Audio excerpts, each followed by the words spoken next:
Polling এজেন্টদের জন্য নির্দিষ্ট এন্ট্রি পাস কয়টি করে ইস্যু করতে হবে? এগুলো কি ক্যান্ডিডেট প্রতি ইস্যু করব নাকি এজেন্ট পিছু ইস্যু করব? একজন ক্যান্ডিডেট পিছু একটি এজেন্ট পাস ইস্যু হবে। ধরে নেওয়া যাক কোনো একজন ক্যান্ডিডেটের দুইজন পোলিং এজেন্ট রয়েছেন। সেক্ষেত্রে দুইজন পোলিং এজেন্টের জন্য কখনোই দুটো এন্ট্রি পাস ইস্যু হবে না। একজন ক্যান্ডিডেট পিছু একটি এজেন্ট পাস ইস্যু হবে। যদি একজন ক্যান্ডিডেটের দুটো এজেন্ট থাকেন, এজেন্ট এ এবং এজেন্ট বি, সেক্ষেত্রে যদি এজেন্ট এর জন্য আপনি এন্ট্রি পাস ইস্যু করেন তাহলে সে যতক্ষণ বুথে থাকবে তার কাছে সেই এজেন্ট পাসটি থাকবে। সে যখন চলে যাচ্ছে তার জায়গায় যিনি রিলিভার হিসাবে এসছেন তখন তার কাছে সেই এজেন্ট পাসটি থাকবে। তাহলে ক্যান্ডিডেট পিছু একটি মাত্র এজেন্ট পাস ইস্যু হবে। এখন যতজন ক্যান্ডিডেটের এজেন্ট আপনার বুথে থাকবে ততজন ক্যান্ডিডেট পিছু আপনি একটি একটি করে এজেন্ট পাস ইস্যু করবেন।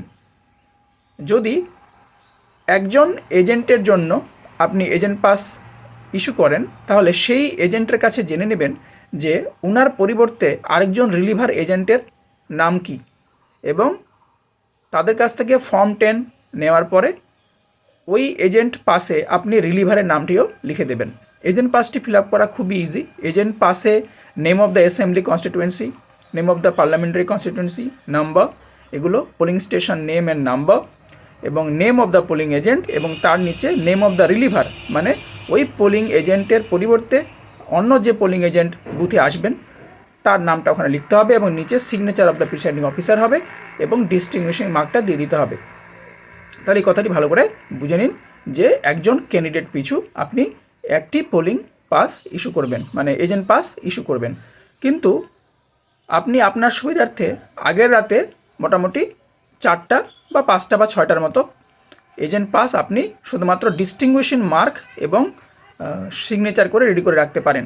কিন্তু কতগুলো এজেন্ট পাস ইস্যু হবে এটা পরের দিন যখন মক পোলের আগে এজেন্টরা আসবেন আপনি তখনই বুঝতে পারবেন যে কয়টি দলের এজেন্ট সেখানে এসছে, 3টি দলের এসছে নাকি 4টি দলের এসছে।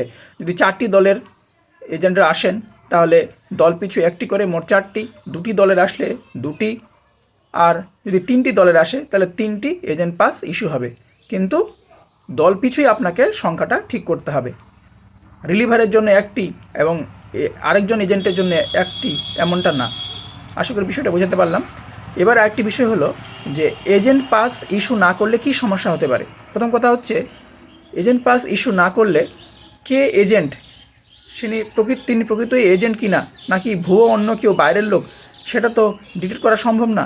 আর সেই মুহূর্তে যখন আপনার সেক্টর থেকে অফিসাররা আসবেন ভিজিট করতে, বা রিটার্নিং অফিসার বা অবজারভার যখন বাইরে থেকে ভিজিট করতে আসবেন, আপনারা জানেন যে বুথে কিছু সময় অন্তর অন্তর অফিসাররা ওপর থেকে ভিজিট করতে আসেন, তখন কিন্তু ওনারা এসে যদি উপস্থিত পোলিং এজেন্টদের কাছ থেকে সেই পোলিং পাসটি দেখতে না পান বা তারা যদি দেখাতে না পারে যে তারা পোলিং এজেন্ট এবং তাদেরকে পাস ইস্যু করা হয়েছে, তখন কিন্তু আপনাকে জবাবদিহি করতে হবে।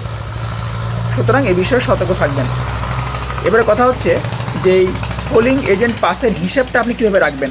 আপনাকে এই পোলিং এজেন্ট পাস বেশ কিছু দেওয়া হবে, তার পাশাপাশি আপনাকে একটা ফর্ম দেওয়া হবে যেখানে অ্যাকাউন্ট অফ পোলিং এজেন্ট পাসটা রাখতে হবে। সেটা হলো খুব ইজি। ওখানে ওই আপনার উপরে name of the assembly constituency, polling station number, name, এগুলো লিখতে হবে, নিচে সিগনেচার করতে হবে, এবং সেখানে কতগুলো আপনি পোলিং এজেন্ট পাস রিসিভ করেছিলেন সেই সংখ্যাটা বসবে, কতগুলো ইস্যু হয়েছে সেই সংখ্যাটা বসবে, আর কতগুলো আনইউজ থাকছে সেই সংখ্যাটা বসবে। এই যাবতীয় ফর্মের সংখ্যা সত্যি অনেক বেশি, কিন্তু এগুলো ফিল আপ করা আদৌ কিন্তু একেবারেই কঠিন না, যথেষ্ট সহজ। ব্যাপারগুলো একটু করে ভালো করে বুঝে নিতে হবে। এই হচ্ছে পোলিং এজেন্ট পাসের বিষয়টি। আশা করি এই ভিডিওটি দেখলে আপনাদের এই উক্ত বিষয়ে যে যদি কোনো কনফিউশন থাকে তা দূর হবে। অন্যদের সঙ্গে ভিডিওটিকে শেয়ার করার জন্য অনুরোধ রাখছি। ধন্যবাদ।